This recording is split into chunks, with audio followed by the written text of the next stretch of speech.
Momento da Mulher Cristã. Um programa para você, mulher, que deseja viver segundo o coração de Deus. Este é o seu momento de reflexão, aprendizado e crescimento, com Regina Célia.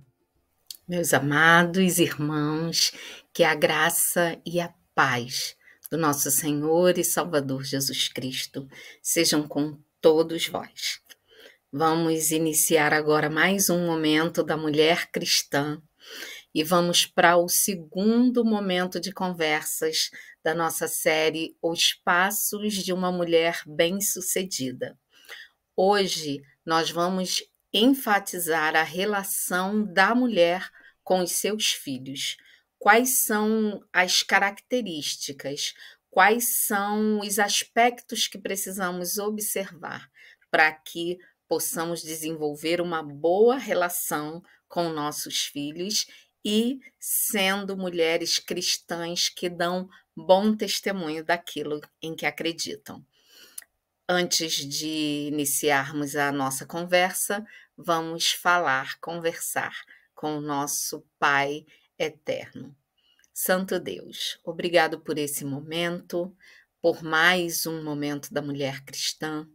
Obrigado, Deus, por todos os ensinamentos, por tudo que temos podido aprender, observar e compartilhar. Senhor, nesta hora suplicamos a doce presença do Teu Espírito, falando aos nossos corações, nos dando discernimento, entendimento, ó Pai, e que em tudo possamos crescer naquele que é o cabeça, Jesus Cristo.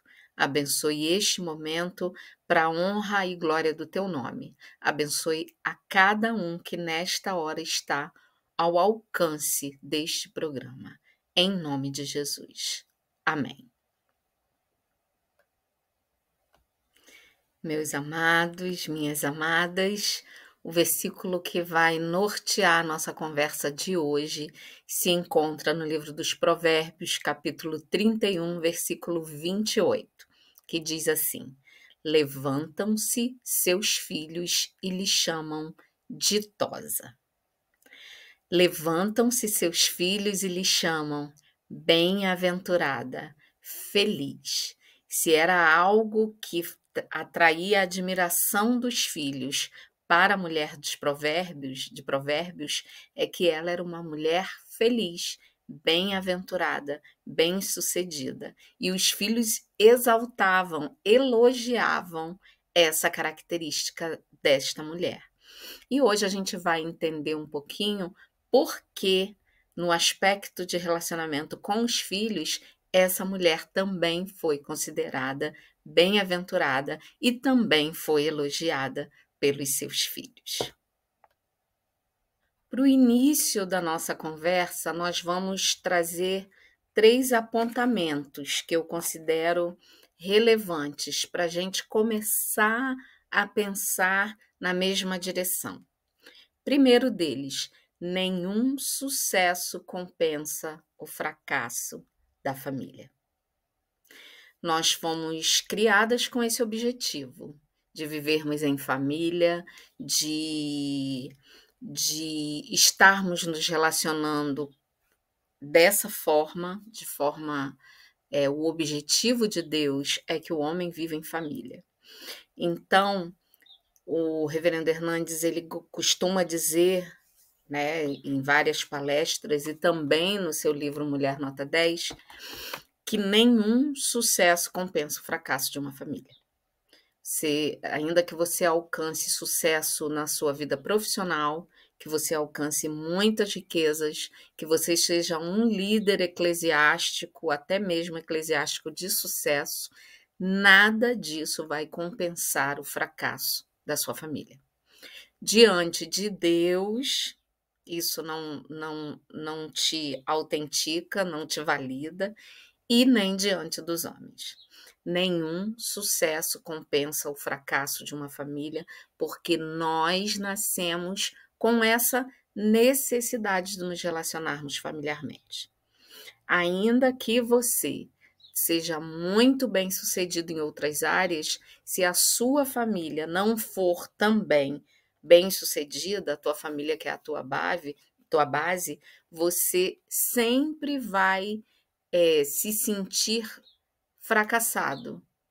Você sempre vai sentir um vazio existencial, porque você não conseguiu cumprir o propósito de Deus para a sua vida em família, e a vida em família é necessária a nós, é essencial para o nosso crescimento, para a nossa estabilidade, para o nosso suporte. Então, nada que você possa fazer de excelente compensa o fracasso da sua família, da minha família. Porque a nossa família é o nosso maior patrimônio. Não existe nada que se compare, né, à nossa família. Nossa herança mais preciosa não são as coisas perecíveis, mas os nossos filhos. A Bíblia diz que os filhos são herança do Senhor, herança bendita do Senhor. Este é o nosso galardão, os nossos filhos são o nosso galardão. Então, se tem algo que vai nos satisfazer nessa vida, é ter uma família bem-sucedida. Ainda que a gente não entenda muito bem essa questão e até pelas ideologias atuais, a gente tente rechaçar isso, mas um ser humano completo, ele necessita de família, porque ele foi criado para isso, para viver em família. E, nesse sentido, todo investimento que fizermos nos nossos filhos, ele vale a pena. Todo investimento vai valer a pena. Então, precisamos, sim, investir nos nossos filhos, financeiramente, na educação dos nossos filhos, mas principalmente um investimento para a vida eterna, que é ensinar valores espirituais, a vontade de Deus, os preceitos de Deus para os nossos filhos. Então, nenhum sucesso compensa o fracasso de uma família. A mulher de Provérbios 31, ela era uma mulher excelente. A história dela foi registrada na palavra de Deus para que nós tivéssemos um parâmetro, um modelo, né? E no último encontro, nós já vimos a relação dessa mulher com seu marido e vimos alguns aspectos que ela precisa observar para que, ao final, ela seja exaltada, elogiada pelo seu marido. E hoje nós vamos ver essa relação da mulher de Provérbios com os seus filhos, em que aspectos ela foca a criação dos seus filhos e que fazem dela uma mulher excelente. Provérbios 31, 28, levantam-se seus filhos e a chamam ditosa, bem-aventurada. Porque essa mulher é uma mulher que conjuga conhecimento com discernimento espiritual. Ao lermos o relato dos provérbios, nós vamos perceber que era uma mulher bem-sucedida também profissionalmente, que ela era uma mulher que era uma empresária, que orientava as pessoas, os seus filhos. Isso porque ela conjugava o conhecimento prático, conhecimento intelectual, com discernimento espiritual. No versículo 26 do capítulo 31 dos Provérbios, o autor diz que fala com sabedoria e a instrução da bondade está na sua boca. Então, ela não só tinha conhecimento do que ela estava falando, como ela tinha sabedoria para usar aquele conhecimento. Então, a sabedoria é o uso correto do conhecimento para os devidos propósitos, para os melhores propósitos. Então, essa mulher aprendeu a usar o conhecimento que ela tinha em prol do seu objetivo. E quando a gente fala de propósito, eu preciso remeter ao subtema do Momento da Mulher Cristã, que é por uma vida com propósitos. Então, se eu tenho propósitos, se eu sei qual é o propósito, eu vou canalizar, eu vou usar o conhecimento que eu tenha para este propósito. Essa mulher tinha habilidade com as palavras. Suas palavras traziam luz para o entendimento e aquecimento para o coração. Então, ela era habilidosa com as palavras, e isso é um dom que é dado por Deus, né? A gente pode ter muito conhecimento, mas não ter sabedoria para usar esse conhecimento, para falar com as pessoas. Essa mulher de Provérbios, ela não só tinha o conhecimento, como ela tinha sabedoria para usar esse conhecimento e também o seu conhecimento, as suas palavras traziam paz aos corações que a ouviam, traziam luz para o entendimento das pessoas que a ouviam. Então, essa mulher conjuga conhecimento com discernimento espiritual. Nós vimos no programa anterior que a mulher de Provérbios, ela cuidava muito bem do seu relacionamento pessoal com Deus. Então, este relacionamento dela pessoal com Deus trazia esse discernimento espiritual para as situações, para o momento adequado de usar as palavras e para usar com sabedoria. Outro aspecto, minhas amadas, meus amados, da relação dessa mulher com os seus filhos, que essa mulher, ela olha para a vida com os olhos de Deus.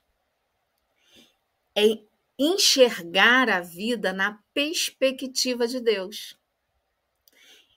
Ela entendia que nossos filhos precisam não apenas de casa, roupa, comida e educação, mas eles precisam também e principalmente, sobretudo, de palavras de sabedoria, de orientações sábias. Eles precisam da instrução que vem do alto, precisam do ensino que emana das Escrituras, precisam conhecer a Deus. A vida dessa mulher era um testemunho vivo do quanto era importante e necessário conhecer a Deus e ter um relacionamento com Deus. Esse relacionamento fazia com que ela enxergasse a vida pela perspectiva de Deus, pela ótica de Deus. Então, o que é mais importante? O que é mais importante?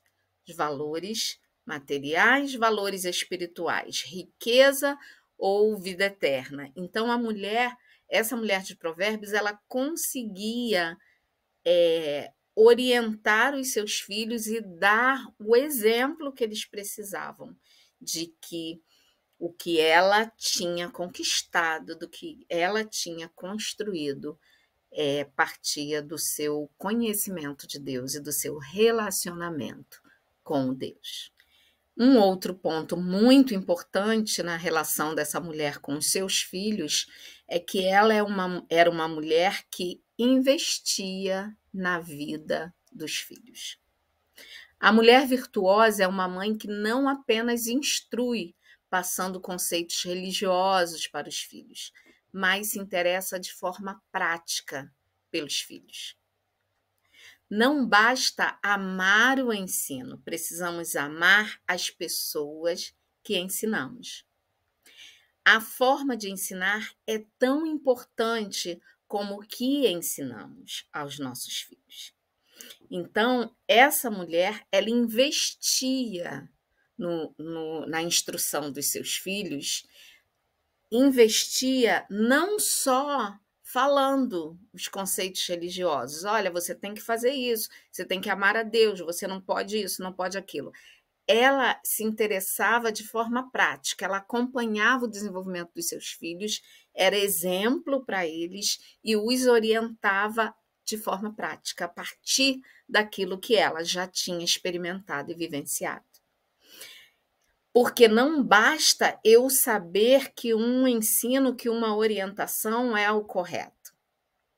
Eu preciso amar tanto a pessoa que eu vou ensinar, ao ponto de que eu vou ensinar de uma forma em que ele se sinta amado, importante naquela relação.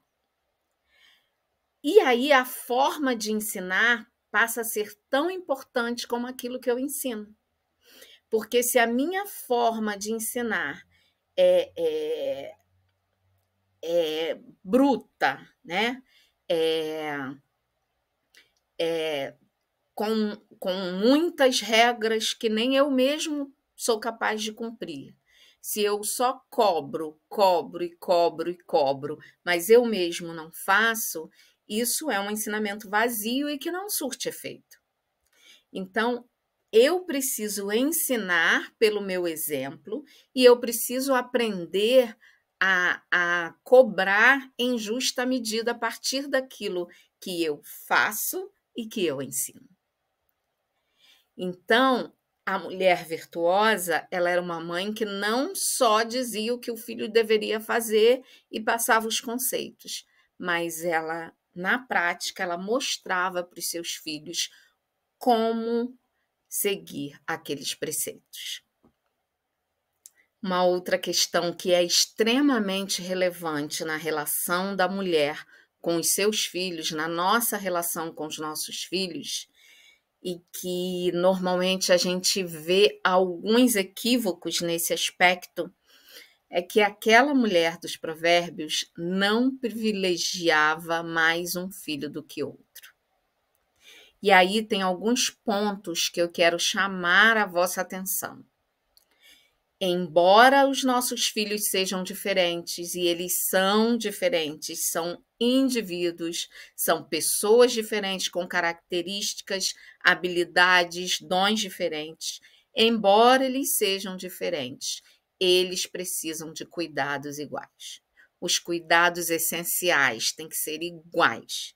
Eu tenho que oferecer o acolhimento, o abrigo, o alimento, cuidar da saúde, cuidar do ensino, embora eles sejam diferentes.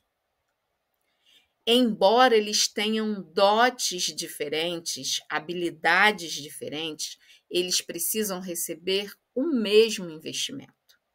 Eu não posso privilegiar um porque ele tem um dote, um dom, uma habilidade que eu acho que é mais importante ou melhor, então eu invisto naquele e o outro, como eu considero que ele não é muito habilidoso, eu já não invisto. Isso não é correto, isso não é justo. Então, eu preciso investir da mesma forma. Eu vou fazer o mesmo investimento? Não necessariamente, porque eles são pessoas diferentes, mas eu preciso investir em um e investir no outro. Lembrando que nós, pais, os pais podem cobrar dos filhos o mesmo empenho, mas nunca devem cobrar o mesmo desempenho. Porque o desempenho vai depender das habilidades individuais de cada um. Agora, eu posso cobrar empenho. Se eu quero que ele estude antes da prova, eu vou cobrar de um, do outro, do outro, do outro igualmente. O resultado da prova vai depender das capacidades individuais dele. Então, um tem mais habilidade numa área, outro em outra, mas eu preciso cobrar o mesmo empenho de ambos. Agora, o mesmo desempenho eu jamais posso cobrar. Posso cobrar o mesmo envolvimento, mas nunca os mesmos resultados. Eu posso cobrar, orientar e ser exemplo para que ele se envolva, para que o que vier à mão dele para fazer, ele faça da melhor forma. Mas eu tenho que ter consciência que o resultado não será igual entre os meus filhos, porque cada um é um indivíduo com características e habilidades individuais. Então, essa mulher, ela aprendeu a não privilegiar um filho e ao outro a partir das habilidades que eles tinham. Ela oferecia as condições iguais, ela os cuidados com esses filhos eram iguais, ela garantia que eles tivessem o cuidado necessário para a sua sobrevivência, para a sua saúde, para o seu desenvolvimento pessoal, intelectual e profissional, mas ela entendia que o resultado aí dependeria das habilidades individuais de cada um. Posso cobrar o mesmo empenho, mas nunca posso cobrar o mesmo desempenho. Posso cobrar o mesmo envolvimento nas tarefas, mas não posso querer que eles apresentem o mesmo resultado, porque cada um é um. Outro aspecto que é muito importante na relação da mulher de Provérbios com seus filhos é que ela é uma mulher que educa para a salvação. Quando a gente falou que ela educa na perspectiva de Cristo, que ela tem a mente de Cristo, né? Porque ela entende que o mais importante é a salvação da alma. A mulher virtuosa, ela tem compromisso com Deus de falar de Deus para os seus filhos. Ela teme ao Senhor, como nós já vimos no momento, na nossa conversa anterior. Ela teme ao Senhor, ela ama Deus e por isso ela tem autoridade para educar os seus filhos. Sua vida chancela seu ensino, que nós já falamos aqui sobre o exemplo.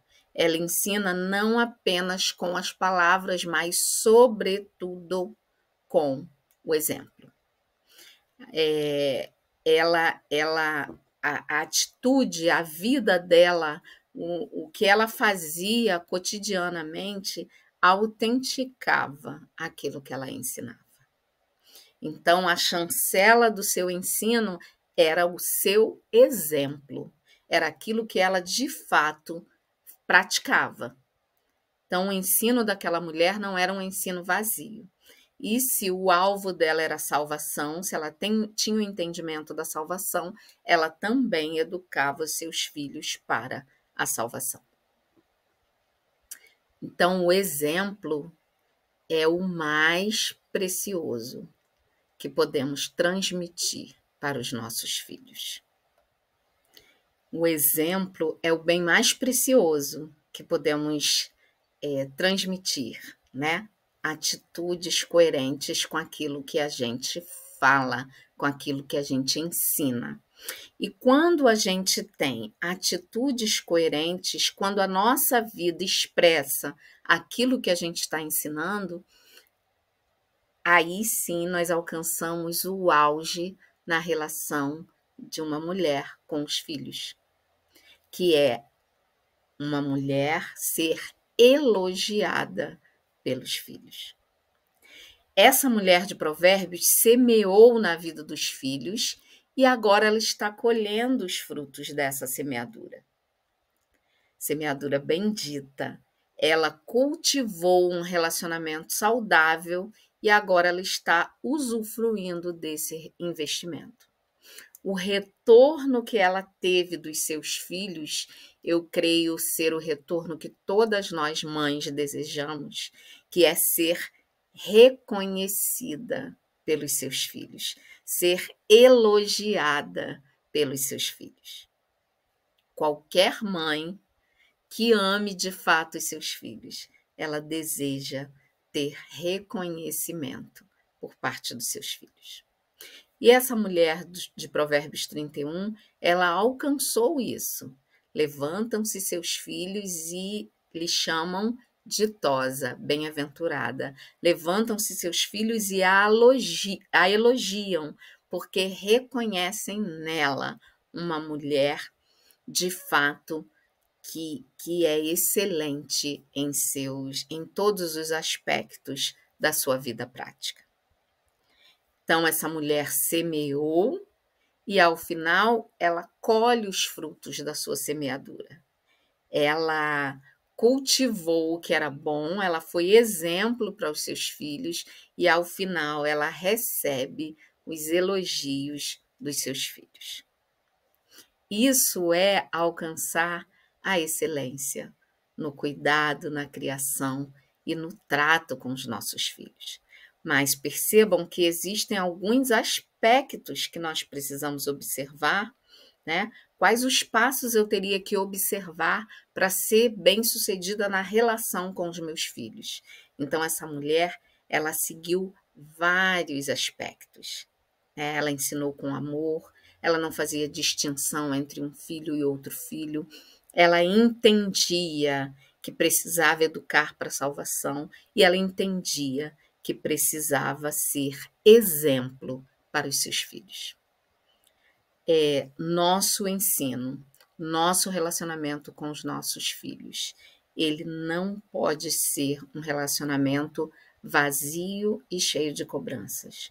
Ele precisa ser um relacionamento de estar junto na prática e ensinando com nossas atitudes a cada dia. E para concluir a nossa conversa de hoje, na relação da mulher com seus filhos, nós observamos um aspecto que é muito importante, muito precioso para nós mulheres. Uma mulher que não perdeu a doçura da vida na educação dos filhos. O que chama atenção no elogio dos filhos é que eles não destacam as roupas de linho finíssimo e púrpura que a mãe vestia. Eles não elogiam a casa bem arrumada, nem tampouco o empreendedorismo da mãe em seus negócios. Eles destacam a felicidade da mãe. Nós sabemos que a mulher de Provérbios, a mulher virtuosa de Provérbios, ela se vestia de linho finíssimo e púrpura. Então, ela se vestia com o padrão mais alto daquela época. Ela conseguia manter a sua casa organizada, em ordem, bem arrumada. Ela era uma mulher de negócios, né? E era uma mulher bem-sucedida nos negócios. Mas o que marcava, impactava a vida dos filhos dela é que ela era uma mulher feliz, bem-aventurada, ditosa. Então, essa mulher, ela não perdeu a alegria, a doçura da vida na educação dos filhos. Ela continuava educando, ensinando, mas continuava sendo uma mulher serena, doce, delicada no trato com os seus filhos. Levantam-se seus filhos e a chamam ditosa, bem-aventurada, feliz. A mulher de Provérbios, ela conseguiu receber o reconhecimento em vida por parte dos seus filhos. E esse é um desafio que todas nós mães temos e precisamos encarar com seriedade. Quais os passos? Em que pontos eu preciso ajustar ou aperfeiçoar? E é importante dizer que ainda que eu, ouvindo esse momento, esse programa, ainda que eu tenha o entendimento que eu falhei em algumas áreas, nunca é tarde para atrair de volta o coração dos nossos filhos para nós. Então, ainda que a gente tenha falhado em algum desses aspectos, nós ainda podemos restaurar a nossa comunhão com os nossos filhos, estar junto com eles, demonstrar amor, o amor de Deus em nós, demonstrar o quanto eles são amados e importantes para nós. E se houveram falhas, nós podemos, sim, sempre podemos pedir perdão, nos retratar com os nossos filhos e reconstruir a relação com os nossos filhos. Isso é muito difícil? É muito difícil. Mas nós servimos ao Deus do impossível. Então, é muito difícil, não é impossível, especialmente porque nós temos conosco um Deus que se agrada de que o sirvamos com excelência. Um Deus que deseja que a nossa família seja uma família bem-sucedida. Um Deus que se entristece com o fracasso da nossa família. Então, caso haja alguma dificuldade em algum desses aspectos, eu te aconselho, comece hoje a orar por esse motivo específico, por essa questão específica. Peça perdão a Deus e lhe dê as estratégias adequadas para que você chegue ao coração dos seus filhos e tenha o seu relacionamento com eles restaurado. Lembrando que exemplo é o principal. Então, antes do seu filho se aproximar novamente de você, ele vai precisar ver na prática que houve mudança, que houve arrependimento, que está havendo um propósito diferenciado e que você está sendo diferente na sua atitude com ele. Então, comece a orar. Hoje eu te desafio a orar. Orar, colocar diante de Deus, qualquer que seja a questão, e pedir a Ele que lhe dê as estratégias adequadas, lhe dê a sabedoria para resolver essa questão. Você não vai resolver isso de hoje para amanhã, talvez você leve meses em oração, mas o Senhor é fiel para restaurar relacionamentos e Ele deseja, sim, que o relacionamento com os nossos filhos seja um relacionamento para a vida, para a salvação. Que o Senhor nos abençoe, que possamos tirar proveito desse ensinamento e que naquilo que ainda tivermos dúvida ou necessidade, o Espírito Santo de Deus nos acrescente, nos ensine e nos mostre. Que a graça e a paz do Senhor e Salvador Jesus Cristo sejam com todos vós, hoje e sempre, em nome de Jesus. Amém.